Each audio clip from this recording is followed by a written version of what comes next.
Thanks, Mark. I'm glad I got my name tag back. People wouldn't know who I was. The Reverend Richard Johnson was never a member of the Clapham Sect. After all, the Clapham Sect was a largely lay-led group of wealthy evangelical men and women who were looking for ways to give their faith practical expression and who met, at least some of the time, in the vestry of Holy Trinity Church on Clapham Common North Side in London. It did include two clergymen, as we've heard, John and Henry Venn. John was the rector of Holy Trinity from 1792, but the rest of the original core of the group were laymen. Charles Grant, as we've heard, Zachary Macaulay, Hannah Moore, Granville Sharp, John Shaw, James Stephen, John and Henry Thornton, and of course, William Wilberforce. There was something extraordinary, to be sure, about that small group of men and women and the others who gathered around them. Their impact in a whole range of areas was monumental. The changes they were able to effect, and even those they dreamed about effecting, were far-reaching. I love that little conversation in William Hague's magisterial biography of Wilberforce, following the vote in the House of Commons that abolished the slave trade in 1807. Wilberforce apparently turned to his friend Henry Thornton and asked, "Well, Henry, what shall we abolish next?" Thornton replied, "The lottery, I think." Imagine what harm could have been avoided if they'd been able to pull that one off as well. As we're going to hear again and again today, the impact of the work of the Clapham Sect stretched right around the world. But Richard Johnson, the first chaplain in New South Wales, and indeed the continent of Australia, was not himself one of that group. However, alongside the Clapham Sect, and in a sense providing some of its biblical and intellectual ballast, was another group that had been formed slightly earlier, the Eclectic Society. This group was largely clerical, though, as we shall see, deliberately refused to confine itself to the clergy of the Church of England. On the 16th of January 1783, 4 men had met in an upper room of the Castle and Falcon pub in Aldersgate Street in London. Yes, the site of Wesley's conversion 45 years before. They were John Newton, the rector of St Mary Woolnoth in London, Richard Cecil, minister of St John's Chapel, Bedford Row, a proprietary chapel in Holborn, London, Henry Foster, curate at St Andrew by the Wardrobe, London, where he served under William Romaine, and before too long he became minister in Longacre Chapel in central London, and Eli Bates, Esquire, an Anglican layman and author from London. It seems an agreement had been signed by each of them earlier in the month, which read, "We, the underwritten, propose to form a society for the investigation of religious truth. And as, among the several names by which the professors of Christianity are distinguished, some have clearer views of particular truths than others, it is the intention of this society not to confine their choice of members to any particular denomination, that they may contemplate truth under its various aspects and adopt it wherever it is found, in reference to which they design to call themselves the Eclectic Society." The group planned to meet fortnightly for tea, for prayer, for discussion, which usually lasted about 3 hours, on a topic proposed at the previous meeting. The membership was to be quite limited and tightly controlled by invitation only, and only with the unanimous agreement from existing members. It would be resolutely evangelical, but otherwise eclectic. The original 4 members quickly grew to 7 within a month, and by the time rules for the society were drawn up in 1791, the membership was limited to 14. They met first at the Castle and Falcon pub, and then at St John's Chapel, and the Bible was always to be on the table. The records also show that the first question discussed, proposed by John Newton before the inaugural meeting, was, what is the proper idea of growth in grace? And what are the best evidences of such growth, both in ourselves and in others? On the 30th of October 1786, the question would be, what is the best method of planning and propagating the gospel in Botany Bay? Despite the tight membership rules, the meetings were not entirely closed, with country members and many invited visitors, Among those, according to the records, had been Charles Simeon and one Richard Johnson. These two groups, the Clapham Sect and the Eclectic Society, were, however, well known to the other. John Venn, one of the founders of the Church Missionary Society, is recorded as being a member of both. John Newton had been partly sponsored as a curate at St Peter and St Paul's Olney by John Thornton, the elder statesman of the Clapham Sect.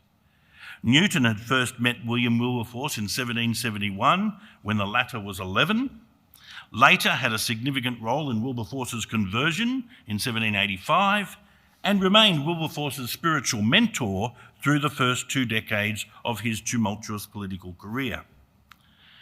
James Stephen, one of the early Clapham members, is reported to have described the members of the Eclectic Society as the second founders of the Church of England.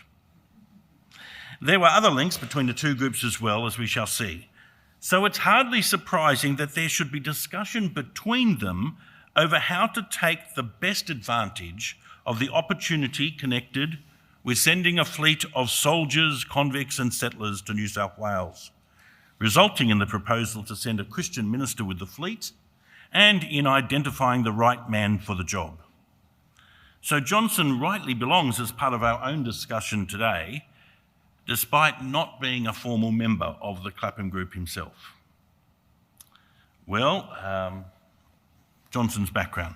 Richard Johnson was born in late October 1753 in Welton, Yorkshire, on the East Riding, famous as the place where Dick Turpin, the highwayman, had been captured. The parish church register shows he was baptised on the 2nd of November. In due course, he attended the same grammar school at Kingston upon Hull as William Wilberforce, and may well have overlapped with him under the tutelage of the recently converted headmaster, Joseph Milner. Milner's evangelicalism would become an enduring influence in Johnson's life and in that of many others. Most likely for financial reasons, Johnson did not go straight up to university after school. He appears to have worked for some time as both a teacher and a farmer, acquiring skills he would put to greater use late in life. When he did go up to Magdalen College in Cambridge in 1780, it was as a sizar, which is a student receiving financial help from the college and required therefore to fulfil certain menial duties. And his studies were largely made possible by the support of the Eland Clerical Group, or Society, a group of evangelical clergymen who sponsored likely candidates for ordination in the province of York. He graduated with second-class honours in mathematics in 1784, having already been ordained as deacon by the Bishop of Winchester, and he would be ordained priest by the Bishop of Oxford on Letters Domiciliary on the 31st of December that year. His first curacy was in the parish church of St John the Baptist in Bouldra, near Lymington in Hampshire. It was there, it seems, he came to the notice of John Newton, who visited Bouldra in the late summer of 1784. He may also have become acquainted with the hymn writer and poet William Cowper, lyricist for Jesus Where'er Your People Meet, or God Moves in Mysterious Ways, His Wonders to Perform, or There Is a Fountain Filled with Blood. Newton listed Cowper as one of his friends at Lymington, Bouldra, Priestlands and the Isle of Wight, and it seems that Johnson should be included in that group as well. These connections most likely played a part in his move to London following his priesting to become assistant to Henry Foster, one of Newton's friends in the Eclectic Society. It wasn't long until Newton made contact. On the 25th of March 1785, Newton wrote to another friend, Pastor William Bull, superintendent of Newport Pagnell Theological College, which Newton had helped Bull to establish, to say, "Yesterday I put Mr. Johnson in my pulpit, who I think gives us an earnest of a judicious good preacher." So by early 1785, Johnson was ensconced in the centre of London, had become well acquainted with many of the Eclectic Society, and of course, we assume he already had some connection with Wilberforce. In the year Johnson moved to London, and throughout the first half of 1786, William Pitt's government was discussing the need for a new penal settlement, given the continued pressure on British jails and a coincident need to secure the recently discovered land in the South Pacific for the Crown. The Treaty of Paris, which brought the American Revolutionary War to an end and closed off the possibility of transporting convicts to America in the future, had been signed less than 3 years before, 3rd of September 1783. More recently, intelligence had been received that suggested the French were planning forays into the South Pacific. How dare they? And then came the news that the Comte de La Pérouse had set sail from Brest on the 1st of August 1785 for a journey of scientific exploration, and in due course the French would arrive in the waters off Botany Bay only 4 days after the English, who by this point had moved on to Port Jackson. As a matter of fact, the proposal to establish a colony in the land charted by James Cook was first submitted to the Home Secretary, Lord Sydney, in August 1783 by James Matra, who'd sailed with Cook. The next year, Sir George Young, a naval officer working for Lord Sydney, put together a plan for the settlement, which was submitted the 13th of January 1785. The press began to carry reports on the British government's proposal, and some of them were fanciful, some of them were closer to the truth, together with letters from various interested parties. And finally, on the 18th of August 1786, the Home Secretary wrote to the Lord Commissioners of the Treasury indicating His Majesty's pleasure that you do forthwith with such measures as may be necessary for providing a number of vessels for the conveyance of 750 convicts to Botany Bay, together with such provisions, necessaries and implements for agriculture as may be necessary for their use after their arrival. Now, members of the Clapham Sect and the Eclectic Society had been well aware of these developments. Indeed, the subject was often in the press. The evangelicals had themselves begun to explore how best to secure the spiritual welfare of the convicts, soldiers and other settlers who would be sent to New South Wales, and how to evangelise the Indigenous inhabitants. Newton is known to have consulted the newly converted Wilberforce on the desirability of sending a Christian minister or missionary as a chaplain with the fleet. In early September 1786, William Wilberforce and John Thornton approached the Prime Minister. Perhaps unsurprisingly, Pitt warmed to the idea and on the 23rd of September wrote to Wilberforce in these terms: "The colony for Botany Bay will be much indebted to you for your assistance in providing a chaplain. The enclosed will, however, show you that its interests have not been neglected, as well as that you have a nearer connection with them than perhaps you were yourself aware of. Seriously speaking, if you can find such a clergyman as you mention, we shall be very glad of it, but it must be soon." Seems that very day, Newton made his first approach to Johnson on the topic, perhaps on the encouragement of Cooper. Newton is undoubtedly the unnamed friend that Johnson mentioned in a revealing note written soon afterwards. This is what he said: "In the evening of the 23rd of September 1786, I was asked by a friend if I had got the spirit of a missionary, or if I wanted to go abroad. I smiled and replied, no. I had no inclination or thoughts of ever leaving my native country. On the 30th of the same month, I received a letter from another friend, Wilberforce, informing me that a colony was going to be established in New Holland or New Zealand, that a chaplain was wanted, that application had been made to him to know whether he knew any proper person for and willing to undertake such an arduous work, and that if I chose to accept of, he would secure me the appointment. The feelings which I had upon receiving this letter and for a time after are easier felt than described. For several nights and days, both my sleep and appetite were in great measure taken away. I did little else than weep and sigh, whilst I trust both by fervent prayer and fasting I implored divine direction on what to do in an affair of so weighty moment. On the one hand, the idea of leaving my parents, relations, friends, and the respectful connections which I had formed, the dangers of the sea, the description of the people I was going with, the place to which we were going, to the very ends of the earth, to a country wild and uncultivated, to be exposed to savages and perhaps to various wild beasts of prey. Those and such like ideas so impressed my mind with fear and terror that I sometimes was greatly indisposed and almost resolved to decline the offer.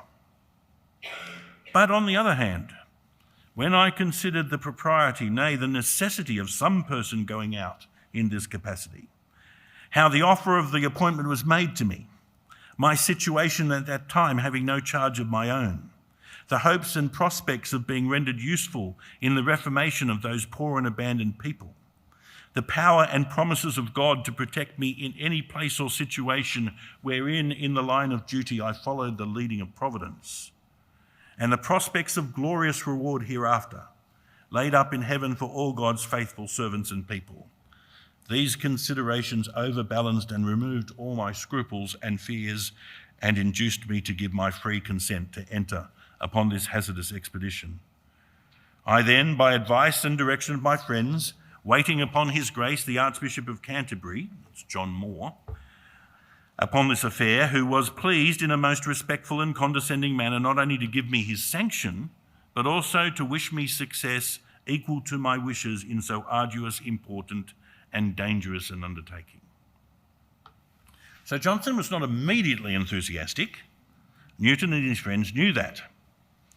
And in one of his fullest comments on the matter in his letters, Newton wrote to his friend Bull on the 27th of October, "It would be better for one to run his head into a stone wall, rather than to go to the heathen without a real call from the Lord, and without receiving from him an apostolic spirit, the spirit of a missionary," same phrase used by Johnson, "enabling him to forsake all, to give up all, to venture all, to put himself into the Lord's hand without reserve, to sink or swim. I am strongly inclined to hope Mr. Johnson is thus called and will be thus qualified. He is humble and simple-hearted. I think he would not have thought of this service had it not been proposed to him. For some time he wished to decline it, but he could not, he dared not.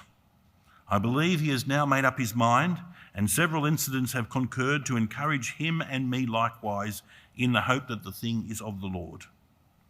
Oh, if Johnson is the man whom the Lord appoints to the honour of being the first to carry the glad tidings into the southern hemisphere, he will be a great and honoured man indeed. Let the world admire Columbus, Drake and Cook. Johnson will be, in my view, unspeakably superior to them all. I do not think he has those popular talents which so much run after among us, but I believe he has good plain sense, solidity, humility and steadiness. These are the truly great talents. These are indispensably necessary, and these only where he's going. I believe with his simple views, the Lord will not permit him to mistake his will in an affair of such vast importance, and therefore if he does go, I shall hope for a happy outcome. If I am not now mistaken, sooner or later the gospel must be preached in the South Seas. If so, there must be a beginning. Perhaps this is the time. Perhaps this is the final cause of our attempting the settlement in New Holland. Often when politicians have one thing in view, the Lord has another, and their plans succeed in order to the accomplishment of his. Well, these comments by one of the men most single-minded about the matter in England at the time reveal much about the motives he shared with Wilberforce, Thornton and others, and by Johnson himself as he prepared to go. Newton had long been fascinated by the voyages of James Cook and the potential these brought for countless thousands of my fellow creatures who know thee not, to have opportunities of knowing thee, to hear the gospel. This new venture to Botany Bay would be first and foremost a fuller participation in the mission of Christ. Evangelism, both of those transported and of those to be found in the place where they were transported, was the great burden of their hearts. There would be much to do in the ordinary affairs of the journey and the early establishment of a settlement, but there should be no doubt that Johnson and those sent with him saw this as a mission imperative. Well, while Newton was writing to Bull, Johnson was apparently being successively worked over by members of the Eclectic Society and the Clapham Sect. Newton himself, Wilberforce, Foster, Cooper, John Thornton. Other things began to fall in place. A week earlier, on the 19th of October, John Thornton had presented him with a copy of the third edition of Cruden's Concise Concordance to the Holy Scriptures. Might see it later on. 3 days later, 22nd of October, Thornton took him to Woolwich to board the prison hulk Leviathan and, as Thornton put it, to meet 250 of his future congregation. It was not a pleasant experience. The real magnitude of the challenge ahead began to dawn on Johnson. Wilberforce introduced him to the Society for the Propagation of the Gospel, SPG, and the Society for Promoting Christian Knowledge, the SPCK. The latter society in particular, having been instructed to provide help by the Archbishop of Canterbury, provided 10 Bibles, 100 books of common prayer, that's an interesting balance, isn't it? 4,200 sundry other pieces of religious literature, including 100 copies of Osterwald's Necessity for Reading the Scriptures, 100 of Exhortations to Chastity, 100 of White's Dissuasives from Stealing, 100 of Stonehouse's Advice to a Penitent, and 200 copies of Exercise Against Lying, and only 50 copies of Woodward's Caution to Swearers. Both organisations promised Bibles and books and other resources to assist in this grand assignment, as indeed they'd been requested to do so by the Archbishop of Canterbury. Around this time, Sir Charles Middleton, a veteran of the American War and a colleague of Wilberforce, wrote to the Under-Secretary of State for the Home Department, Evan Nepean, requesting the official document of appointment and a few parish necessaries, which are perfectly proper and not paid for by individuals. He may secure them himself, and they may be brought into our list of necessaries. On the 24th of October 1786, the royal warrant was issued, signed on the King's behalf by Lord Sydney. Arthur Phillip's royal warrant had been issued just 12 days before. In Johnson's, it commanded him to carefully and diligently discharge the duty of chaplain by doing and performing all manner of things thereunto belonging, and you are to observe and follow such orders and directions from time to time as you shall receive from our governors of our said territory for the time being, or any other of your superior officers according to the rules and discipline of war. He was to receive a salary of £180 a year, and the fleet that would take him there was leaving in just 10 weeks' time, though the departure would later be delayed until May. Of course, while all this was happening, the Eclectic Society was still meeting. Richard Johnson, who apparently had been a visitor on a previous occasion, was invited to the meeting on the 30th of October, but for one reason or another he was unable to attend. That's the meeting on which the question was, what is the best method of planting and propagating the gospel in Botany Bay? There was a very clear atmosphere of excitement and evangelistic fervour.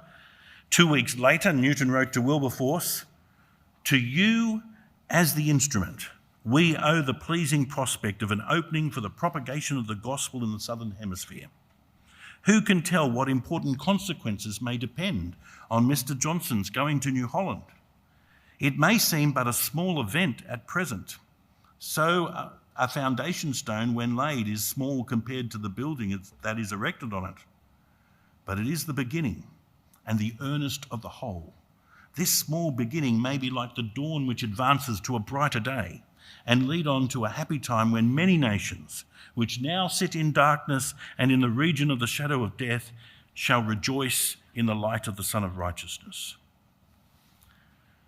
So with a minimum of personal goods, supplemented by the gifts of the SPG and then a reasonable amount of religious literature supplied by the SPCK, there was one last remaining issue. In his conversation with the Archbishop of Canterbury in early October, Johnson had raised the question, if I should decide to get married in the colony, who would marry me? Seems evident in the context, he's not talking about who the prospective marriage partner would be, but rather the lack of a celebrant. After all, he would be the only ordained clergyman in the colony. So who would minister to him? Best get that sorted now, while still in England and there are plenty of clergy around. There's some suggestion that Newton was involved in pointing Johnson in the direction of an appropriate partner for the adventure. After the wedding, Pastor Bull wrote to him, "So at last you've given the good Bishop of Botany Bay a wife to take with him. A very good thing if she is a good wife. I pity and rejoice, pray for and congratulate them both." Mary Burton, she's a worthy object of study, I think. Mary Burton was 2 years younger than Johnson, having been born in 1755. He would later describe her as about half a Baptist and half a Methodist. There you go. They were married on the 4th of December 1786 in St John's, Clerkenwell in London. She would be the only officer's wife who accompanied her husband on the First Fleet. Imagine that. So Richard Johnson set out for New South Wales on the 13th of May 1787. Originally listed on the transport ship Alexander, he ended up sailing on the supply ship the Golden Grove. He was 34 years old at the time, recently married, and with just 3 years of ministry experience behind him. The 36-week journey was horrendous at points, and Mrs. Johnson in particular suffered terribly. But he carried with him a poem written for him by John Newton. "The Lord who sends thee hence will be thine aid. In vain at thee the lion danger roars. His arm and love shall keep thee undismayed on tempest-tossed seas and savage shores.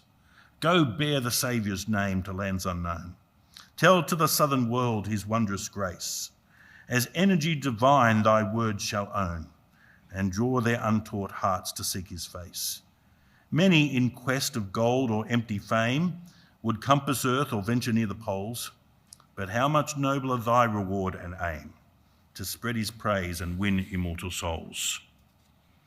William Bull's advice, conveyed back in November, had been less poetic.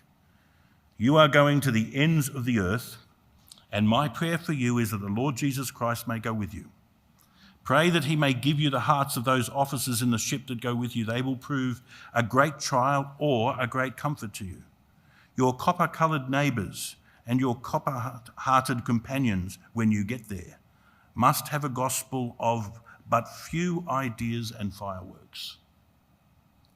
The difficulties endured by Johnson and his wife, which began long before his arrival in Sydney COVID, have often been recounted. They lived on board the ship they had travelled in until a quite inadequate and far less than rainproof cabbage palm hut was constructed for them. And even that took months. Mrs. Johnson was pregnant for most of the time. Tragically, she gave birth to a stillborn son in October 1788 and almost died herself in the process. She would safely deliver a daughter on the 23rd of March 1790, to whom she gave the Aurora name Milbar. And on the 19th of July 1792, she gave birth to a son, Henry.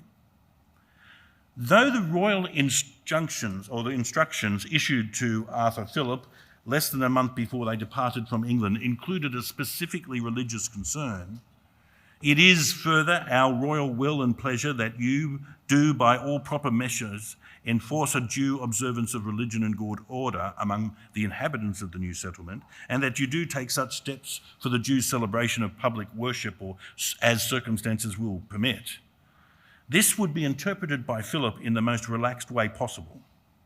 Even prior to leaving Portsmouth Harbour, the governor had made known his preference for less doctrinal preaching and more plain exhortation to honest purpose in life, and better suited to the ignorant and unhappy souls of whom you are the pastor. Somehow Johnson managed to convey to Newton his concerns that his evangelistic preaching might be constrained by the more moralistic intention of the governor. Newton replied, "But however justly Captain Phillip may be disgusted with hypocrisy, I trust you'll be able to fix in his mind a conviction that however others may do, you are yourself an upright man. And this persuasion, as I've before hinted, will stand you in more stead than many arguments. I hope what has happened will not so confine you to moral subjects as to tempt you to suppress the grand peculiarities of the gospel. I'm conscious of a manner of preaching which I hope the Lord will lead you into, that is a medium between a dry detail of doctrines and a dry enforcement of moral duties.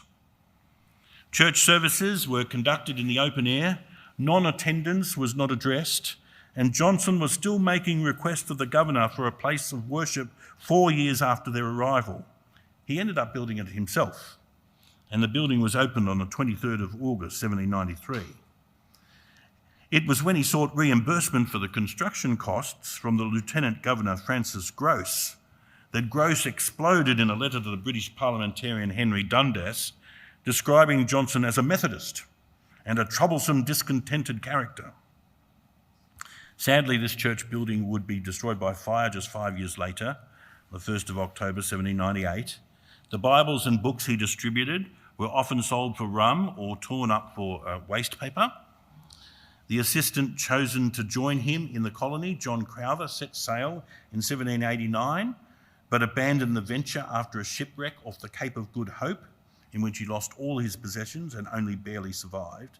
So genuine assistance in the form of one Samuel Marsden would only arrive in 1794. But it was, as Newton had put it, a beginning. Yes, there were many discouragements, as Newton acknowledged to Wilberforce in a letter written the 21st of July 1796, but he continued to trust that the seed sown and sowing there will yet spring up to the glory of God.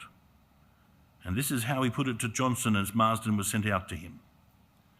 You will have the honour of being the first apostle to the South Seas, but I think you will have no objection that others should be sent to take a share in your labours. Indeed, a voyage to New Holland and the account of your situation there are so formidable that it's not easy to find any who have zeal enough to follow you. But he who is sent 2 can, when he pleases, send 20. You are sent to lay the foundation upon which others will build, and it will be more clearly seen by posterity than at present that the Lord directed you by his counsel, upheld you by his arm of power, that he appointed you to the honour of opening a plan which he, in his due time, will accomplish. So while Richard Johnson was not a member of the Clapham Sect, and only really a visitor to the Eclectic Society, his pioneering ministry in New South Wales was very largely made possible by both. And it is a testimony to the impact of both these little groups of consecrated men and women whose prayers and passion far extended beyond their own immediate concerns to the monumental purposes of God. Thanks.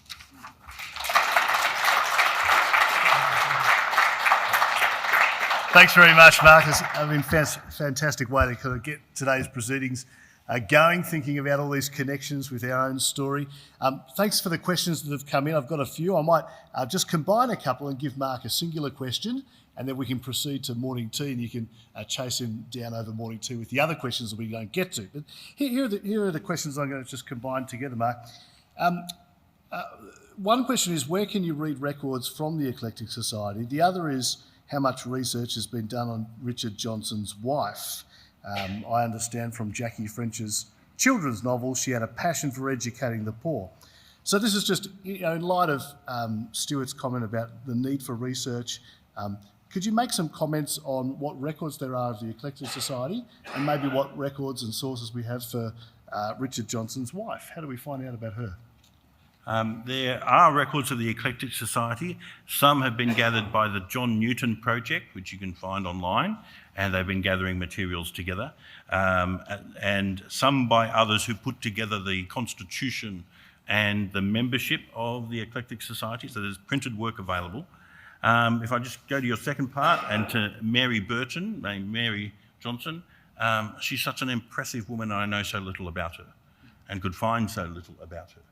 But she's the woman who goes with him 3 months after they're married to the other side of the world, has to go through, they were, at various times they were tossed out of their beds and things, their cabin was flooded, all sorts of things happened along the way. It was a dreadful trip for her. She's pregnant very early on, she miscarries.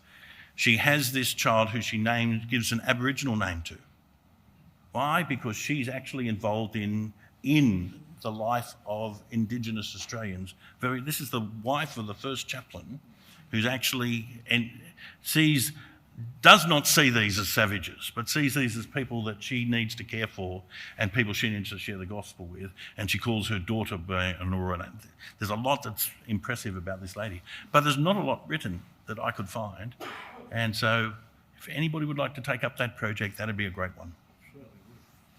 Maybe that'd be a sort of secret goal of today, to produce some new research on these things. Could we just thank Mark again for that question and answer?